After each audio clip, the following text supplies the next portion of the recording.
Good morning, everyone. Class is in session, and today we're going to talk about me. Let's dive right in.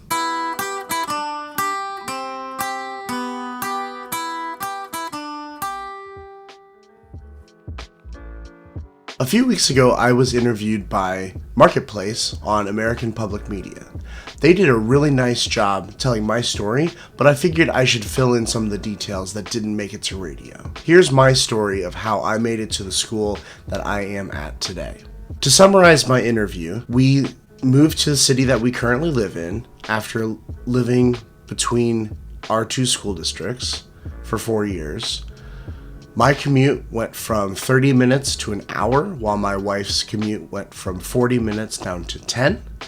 And I told her that I would do this commute for a year and then we would reevaluate. Then COVID happened and the reevaluation was pretty easy. However, the only interviews that I was getting were at elementary schools. So I decided that it was important for me to work closer to where we lived, so I decided to take an elementary music job. A few of the things that I did not include in that interview are the circumstances around my job in the first place. The elementary general music position at my former school district was being vacated due to a pregnancy. That school district decided instead of hiring somebody new that they would make me K-12 rather than my position of being 6-12. I don't have any ill feelings toward my former school district. They gave me a lot of years of experience and a lot of good memories, and I really enjoyed teaching those students. But I've taught K-12 before,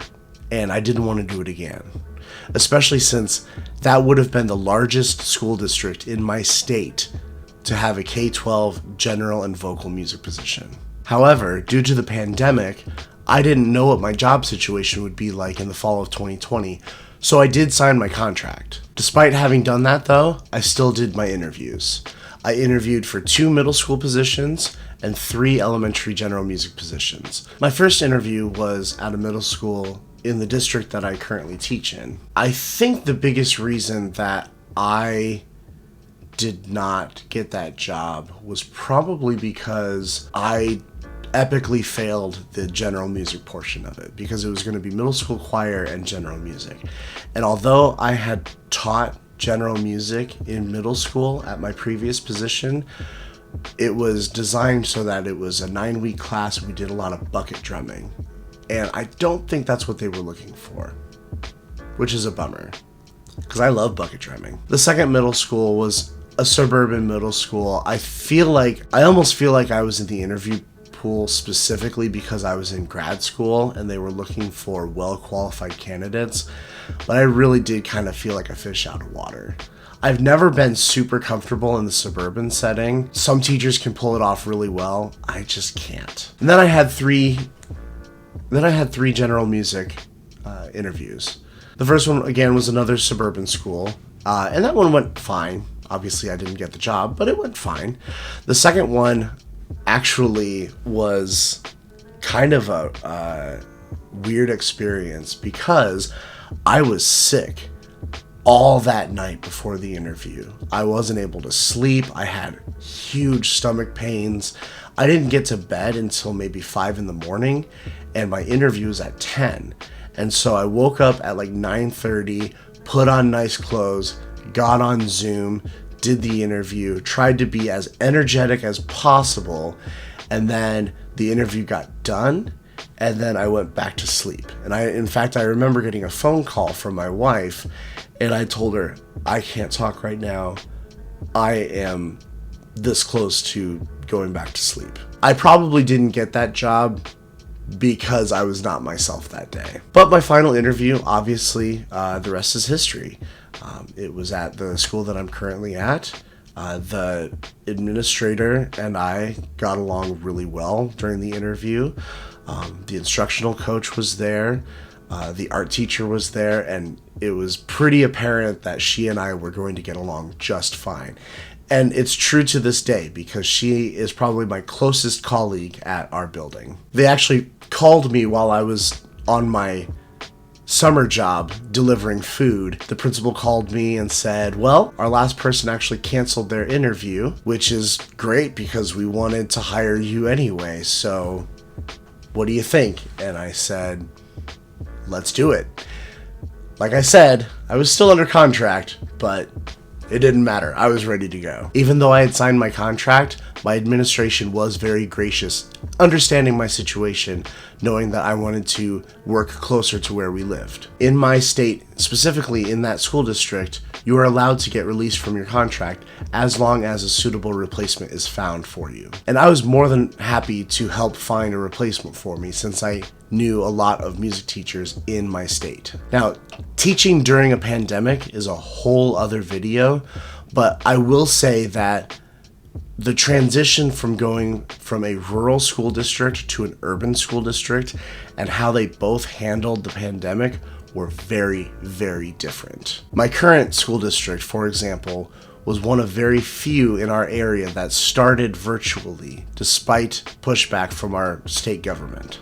The biggest challenge going from secondary vocal music to elementary general music by far was the maturity level. I was used to dealing with kids that were on their way to college, and now I had to tie a lot of shoes.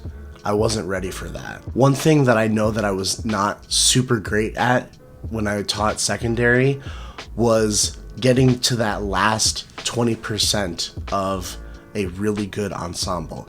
I could get a group to a good 80% of what they needed to do, but that last 20% was really difficult for me. However, teaching general music really changed things for me because I was teaching the basics. And even though the maturity level was very different, I was able to connect with these students in a very special way. It helps when my interests are video games, Pokemon, and Minecraft, and the Avengers. I was able to connect with the kids pretty quickly.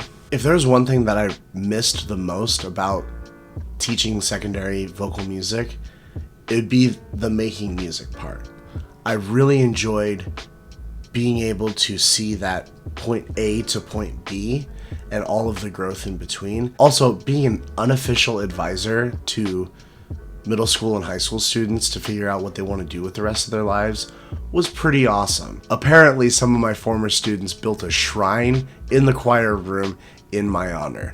Yeah, that was a little weird to hear. By the way, I know a few of you subscribe to my channel, so first of all, I'm not sure how you found me. Second of all, thanks for subscribing. Third of all, go to class. And I really hope you're not one of those that's doing this devious licks thing on TikTok. I really hope so. The other part that was really challenging the entire year up till my departure was knowing that I was probably going to be gone, but not being able to say anything to my students. And I do regret how I went about that. It's really hard not to lead students along thinking that you're going to be there next year when you are pretty certain that you're not.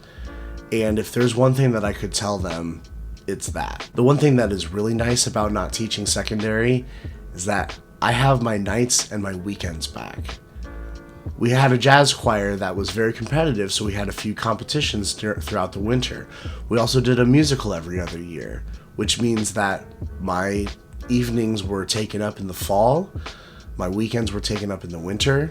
All state auditions means that October was pretty much taken up, and with solo and ensemble contests in the spring, my nights and weekends were taken up that way as well. So not having to do that is pretty awesome. For those of you that do solo and ensemble and all of that stuff, and that's what you love to do, you do you. We need more of you in the world. It's just not for me. I also don't feel nearly as connected to my state's choral directors community as I used to, and I've never been that connected to the general music community, so I am kind of in limbo right now, which feels very strange. I will say, however, the other general music teachers in my school district have been incredibly welcoming, and I'm very, very happy to be a part of that team. I never thought that I would have the personality to fit in at an elementary school, but I'll be honest, it's been awesome. The kids up through like 3rd grade really like you, no matter what you do.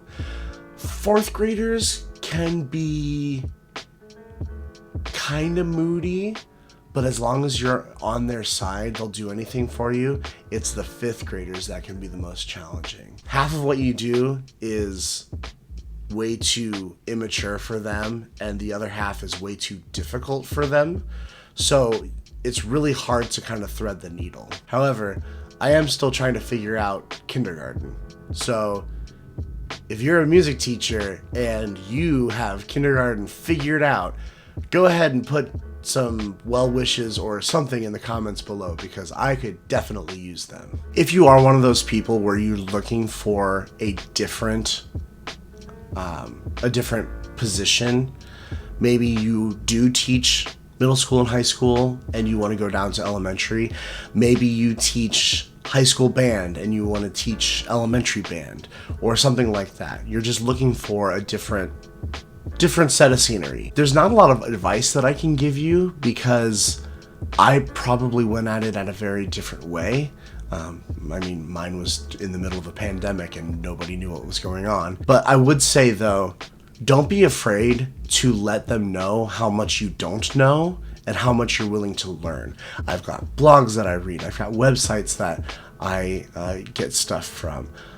I'm gonna take my Orphan Codai levels next summer, God willing. I just finished my master's degree. Like everything is in its place for me to be successful. So, but anyway, that's my story. If you liked what you saw, go ahead and click like and subscribe. I've got a weekly video blog that I do concerning issues of the week. Don't worry, I will be doing a video on the Devious Licks later this week. Sorry about the weird schedule. I was sick last week. I apologize, but I'm hoping to get to a regular schedule as we move forward. So thank you very much, and class is dismissed.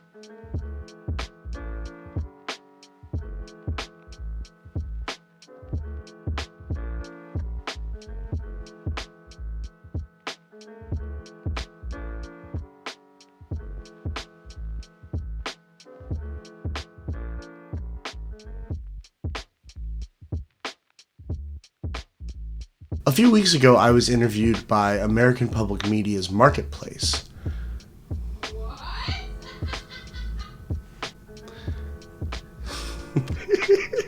In fact, I learned later that year that apparently I left quite the mark on some of my students, because apparently they... I can't even say this without keeping a straight face.